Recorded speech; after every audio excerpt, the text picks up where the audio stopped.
Kwa umuhimu wa tukio hili, nitumie nafasi hii kushukuru kwa dhati uongozi wa Chama cha Mapinduzi na chama cha ACT Wazalendo kwa kukubali kufanya mazungumzo na maridhiano, kwa kutanguliza maslahi ya taifa badala ya maslahi ya vyama au watu binafsi. Kwa umakhususi kabisa ni kushukuru wewe Mheshimiwa Rais wa Zanzibar pamoja na Mheshimiwa Othman Masoud Othman kwa kutanguliza maslahi ya nchi katika kutafuta mustakabali wa pamoja wa amani kwa nchi yetu Zanzibar. Mheshimiwa Rais, ndugu viongozi na wananchi wenzangu, maridhiano si udhaifu bali ni ukomavu wa kisiasa unaojenga misingi ya umoja na kuheshimiana.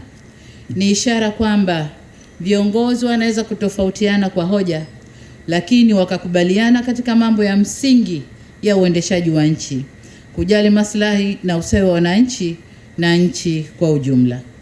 Mwelekeo huu wa kiungwana tulioshuhudia leo unafungua ukurasa mwingine katika kuimarisha umoja, amani, utulivu na mshikamano wa wananchi wa Zanzibar na Tanzania kwa ujumla.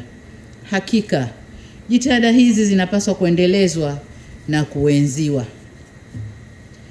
Nimesema kwamba hili ni jambo la kiungwana kwa kuwa uungwana unatufunza siasa za kushindana kwa hekima na sio kupaza sauti bila mantiki. Uungwana unatufunza siasa zinazotanguliza maslahi ya nchi na wananchi wake, na siasa zinazotawaliwa na sauti zenye staha, utu, heshima na utulivu ili kufikia mustakabali wa pamoja wa kitaifa. Uungwana hautufunzi kiburi na kutosikilizana. Wananchi wetu hawahitaji vurugu wala mivutano ya kisiasa isiyoisha. Wananchi wetu wanahitaji amani, usalama na utulivu. Shauku ya wananchi wote bila kujali vyama vyao ni kuona serikali ikiwapa huduma bora za kijamii, ikiimarisha shughuli zao za kiuchumi na kukuza ajira katika mazingira yenye ustawi. Kazi ambayo kwa hapa Zanzibar imetekelezwa vyema chini ya serikali ya umoja wa kitaifa katika miaka iliyopita. Na hii ndio furaha ya wananchi. Kwa maana nyingine, naweza kusema kuwa penye siasa za chuki na mivutano, baraka za maendeleo hutoweka. Lakini penye siasa za staha na maridhiano, maendeleo hupata nafasi na kuchanua.